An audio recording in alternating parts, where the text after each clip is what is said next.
Good afternoon, Madam Chair, Madam Senate President, dear colleagues. Let me start with a biblical principle. Kung anong ating itatanim, yan ang ating aanihin. Baliktarin po natin. Ito po ang ating inaani ngayon. So balikan natin ano ba ang ating tinanim. So allow me to put on record 3 topics. First, ano ba ang karapatan at responsibilidad ng bawat senador? Number 2, when we talk about the dignity ng Senate at yung kasagsagan, kailan ba nag-umpisa yon? And pangatlo, na tingin kong pinaka-importante, ano ba priorities natin and how do we move forward? So, dun muna tayo sa ano ba ang karapatan at responsibilidad ng bawat senador. Gusto ko pong sabihin sa sarili ko at sa bawat miyembro ng Senado na hawak mo yung beat. Mga senador, hawak natin ang beat. Ano po ibig sabihin? Hawak natin ang mic, lalo sa mga panahon na to. Kahit sino po sa atin ang magsalita ay news sa panahon na ito. So kung pipiliin natin ay pag-usapan ay edukasyon, katulad ng sinabi ni Senator Bam sa kanyang vlog, yun po ay mapupunta sa record. Kung pag-uusapan natin agricultural smuggling, problema sa taniman ngayon, problema sa fertilizer, pag pinag-usapan po natin yung 7% inflation, pag-usapan natin ilan araw pa ba meron tayong gasolina. At yung po ba ay katulad nung the last 60 days na dagdag ng dagdag o panipis na po ba ang supply worldwide? Pag pinag-usapan natin, fiscal space po natin at dolyar sa peso, hawak po natin ang beat eh. Tayo po ang pwedeng magdikta kung anong pag-uusapan. Pero tignan po natin yung interview since May 11. Dalawa lang naman eh. Paano palitan muli si Alan Cayetano? At pangalawa, bakit bumaksak ang dignidad ng ating Senado? Okay. I'm talking in general Pa isa-isa po, may nagsasalita tungkol sa inflation. Kanina lang po, si Senator Raffy Tulfo ay sinabi nga niya na dapat yung mga importante sa ating bayan. Pero ito pong Thursday, Friday, Saturday, Sunday, ang pinag-uusapan po yung 13-11. Pinag-uusapan fireworks, pinag-uusapan papalitan. I'm at your service and I am at your disposal. Show me 13 hands or 13 signatures. I will even administer your oath if you want to. Ano po ang nasabi po last week? Bumaksak daw po ang Senado. And alam niyo po, kasundo ko si Senator Win. I wasn't joking. I was making him smile, but I would vote for him. Pero sabi niya kanina, ibalik ang dignidad ng Senado. Okay, I'll take it with good faith. Ang problema, Senator Win, yan ang narrative ng minority na simula nung Mayo 11, bumaksak.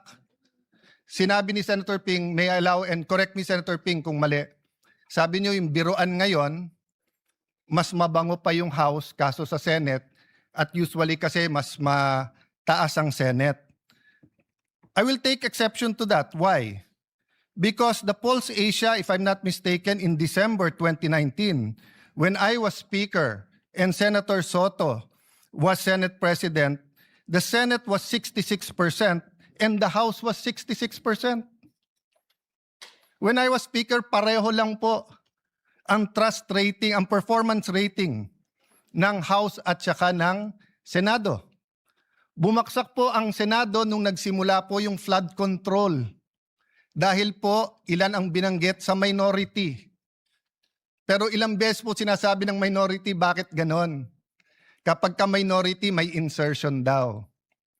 Pagka majority, amendment. Una, napakaraming ghost, tapos konti na lang. Tapos si Senator Jinggoy, ganito daw in-insert, tapos nung sinupina ng ombudsman, ang LBRO, yung pong may hawak ng dokumento, wala naman pala. I won't go into that because I do respect the hard work that every single senator, may it be Senator Marcoleta, may it be Senator Erwin Tulfo, or our chairman, Senator Lacson. I respect the work. I disagree on many things, but I do not criticize. Did I say bumaksak dahil sayo? Wala po. Kasi hawak natin ang beat eh.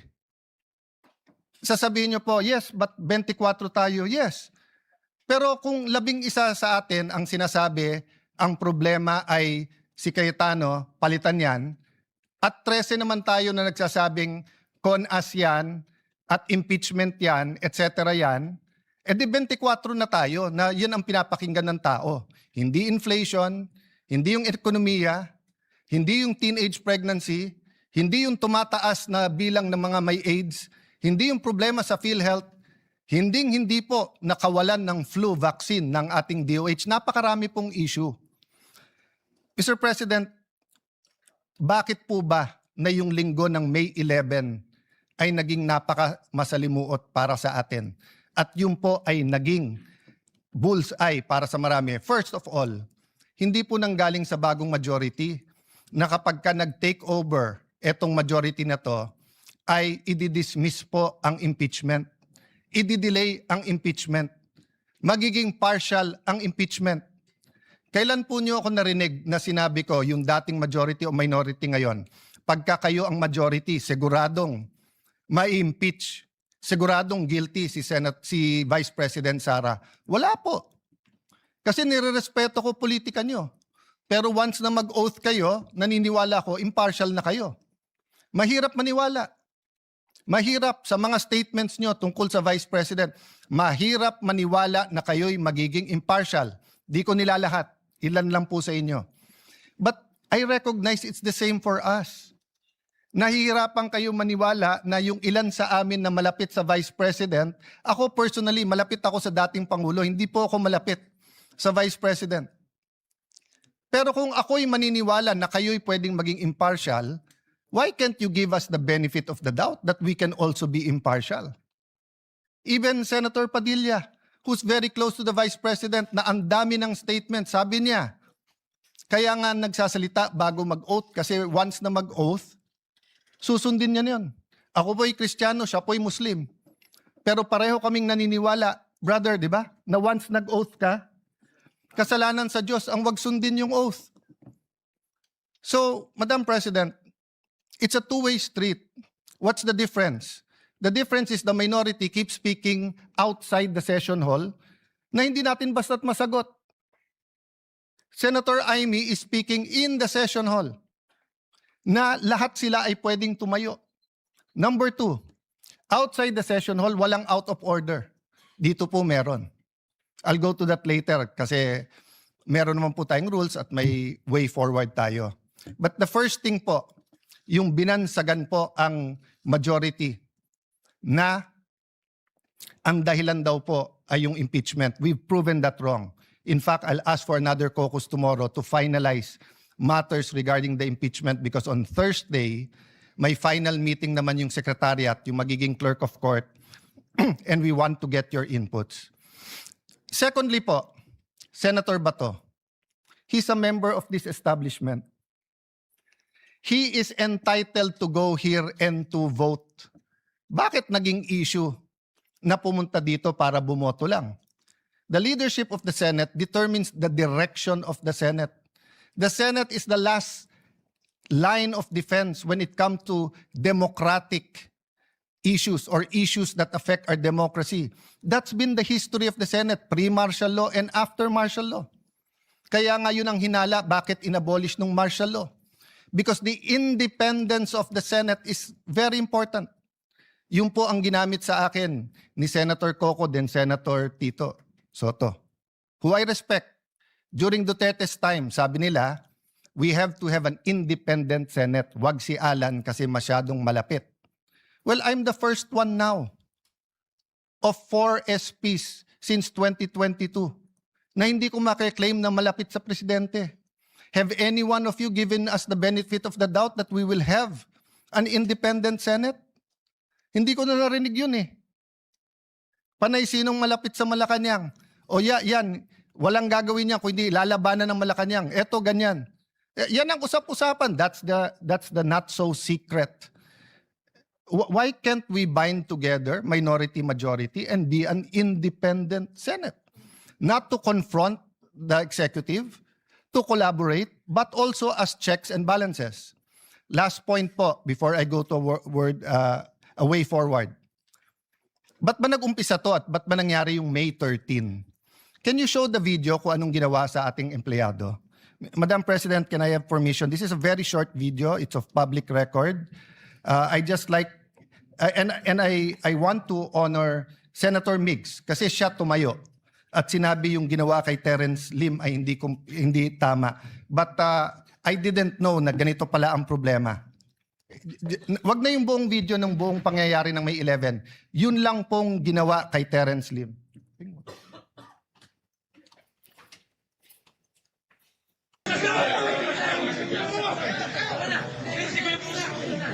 Oh, before that, baksak na siya dyan eh. Before that, yung palabas pa lang.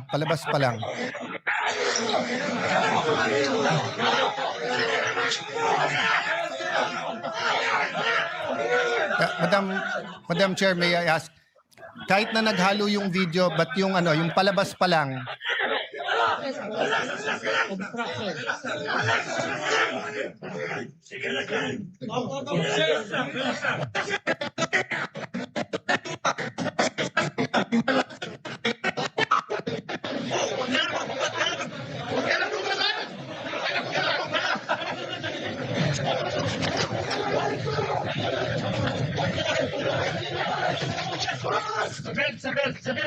Okay, can you I will say what it is, but can you show the video yung from the start, yung nanggagaling sa loob? Okay, so what happened is that we ordered arrested because they're held in contempt yung mga NBI agents who nakipaghabulan kay Senator Bato. When they were leaving the building, nagtutulakan, kinuha ng mga taga-NBI at ginulpe si Terence Lim. Just to clarify so that everyone knows, Terence Lim is Senate Security. Is Senate OSA, our employee. Yes. At yung isang taga-OSA naman ay hinarangan at tinabayhan ng isang taga-NBI. Nung gulpi at dapa na siya, lalo pang ginulpe, ayaw siyang palapitan sa medical. At nung siya'y binuhat, dinadala siya at pinosasan at dadalin siya sa sasakyan ng NBI para dalhin sa NBI. Okay? That's inside our premises. Have I heard anyone say that the dignity of the Senate is at stake here because the NBI ay nanggulpe sa loob ng ating premises, ayaw sumunod sa order ng Senate President at tinatakot pa ang ibang OSAA at isasakay sa kotse at dadalhin sa NBI. Isa lang po sa minority ang narinig ko po. Si Mig Subiri, former Senate President. Did you ever hear me say anything about that? No. Because we're all waiting for the independent investigation. Do you have the video para kitang-kita? Okay. Guys, kanina ko pa sinasabi, excuse me, Madam President. We have the video. Can you show the whole video? Kahit yung Yes. Yung palabas pa lang, kahit na sabihin yung hindi kitang-kita siya doon. Mula sa simula, please, yung video. Yung palabas pa lang sila Terence doon sa harap. Who's in charge of the video? Oh. Yes, may we request While they're preparing it, Madam Chair, to show the video this is from the what start. will set the tone of why our OSAA was on high alert on Tuesday and Wednesday. And that is why they were wearing vests, and that is why they had to have weapons. Because the NBI was treating the Senate like a palengke. Oh, ayan, is that it?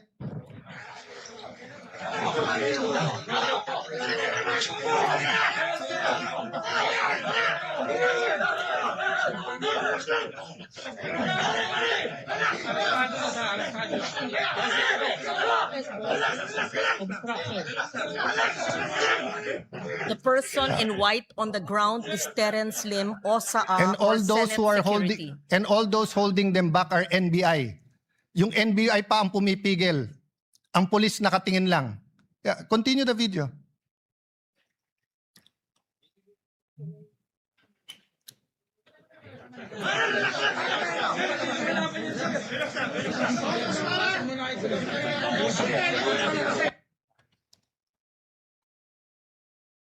No, show the whole video, yung hanggang binitbit sa kotse. O kaya yung CCTV. Hindi pa nakita nung maraming senador to. Madam Chair, that's one reason na hindi ko sinisisi yung iba sa minority. Kasi ako mismo, hindi ko nakita yung buong video. That's why I have communicated to everyone, including to the NBI. Mag-inhibit sila, tapusin natin ng buong buo yung investigasyon para makita natin kahit yung CCTV muna. But the point is, Madam Chair, paglabas pa lang dinukot siya, ginulpe, ayaw palapitan sa medical. Isipin niyo po sa loob ng sarili nating remember, Madam President, this is not a department. We're not the DOJ, the DOLE, DSWD. We are a branch of government. The Constitution says we are a co-equal branch. Ang OSA ba pwedeng manggulpe sa loob ng Malacanang? Ang OSA ba pwedeng manggulpe sa loob ng Supreme Court? Oh, pero ba narinig ko yung dignity natin, NURAC? Yung ating dignity ay giniba dahil sa NBI? Wala po eh. Si Alang Cayetano pa rin ang pinagbibintangan nyo. Bakit ako ba nang gulpi dyan? Hindi po ako ang pumayag. If you see the video, more than 20 agents of the NBI were allowed in on May 11. And we already napagtagpi-tagpi. The OSAA then and the SecGen were meeting. They even inspected the helipad and all parts kung saan pwesto yung mga NBI. So again, at this point, I'm not making a conclusion. At this point, I'm not pointing fingers. So let me move to the last point. Moving on, moving forward. Do you have the video ba? Pinakita nyo na kanina yung CCTV. O yan, palabas pa lang. O yan.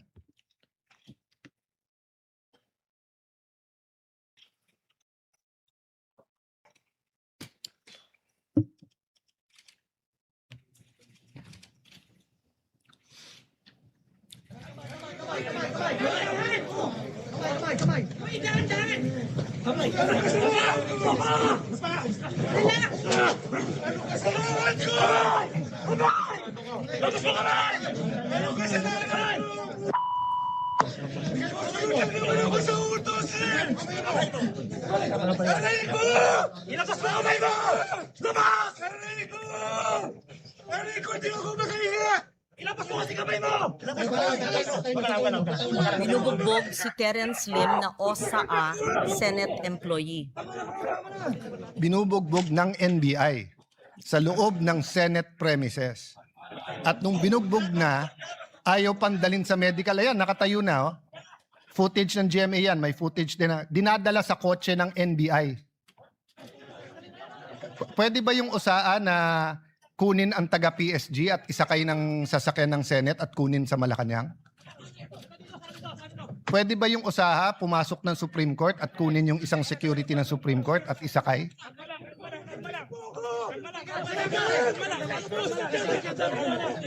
Yan, pinusasan, isasakay sa sasakyan ng NBI.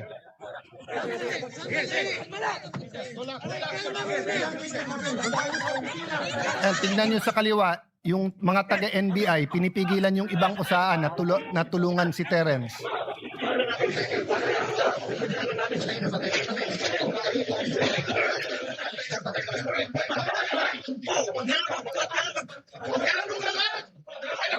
Pinagtulungan ang isang Senate Security OSA Terence Lim ng mga taong allegedly, I'm not sure who they are, within Senate premises na nambugbog. Kung punot dulo nito ay hindi tayo sigurado kung ano ang kanilang gustong gawin.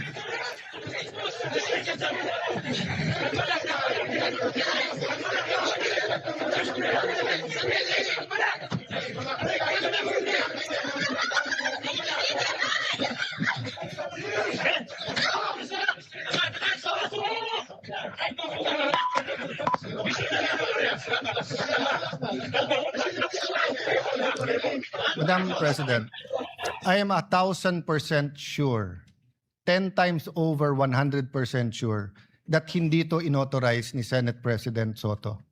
In fact, when this happened, ako na ang Senate President. So I'm also 1,000% sure na hindi ko to inauthorize. And if you look at our rules and the Constitution, we have jurisdiction over our premises. So, dun sa nagsasabing hindi inatake ang Senado, sige, nagpipigil na nga ako, hindi na nga ako nagsasalita eh. Pero nakita nyo nangyari yan. So ano yung context ng CONAS? I don't take it against Senator Soto, Senator Lacson, Senator Bam Aquino, Senator Kiko. They were not senators from 2022 to 2025. When Senator Mig Subiri and the rest of the group had to deal with the PI issue. Okay, that's in the past. So moving na. Okay. So I think lahat naman po tayo na ilabas na natin ang ating mga opinion. And I'm not stopping anyone from talking. It's a holiday on Wednesday. It's a day that Muslim Filipinos will be celebrating. Dapat makiisa po tayo sa paniniwala ng bawat isa out of respect, not sa same paniniwala.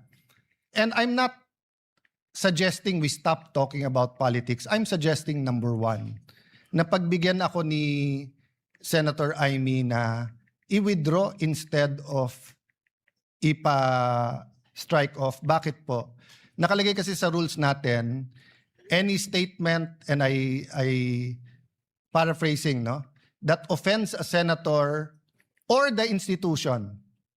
No, so theoretically, may sabihin lang aking kaibigan Senator Migs, even if it's correct o hindi. It's the reason for this rule. What rule is that? That's yeah. No senator under any circumstance shall use offensive or improper language against another senator or against any public institution.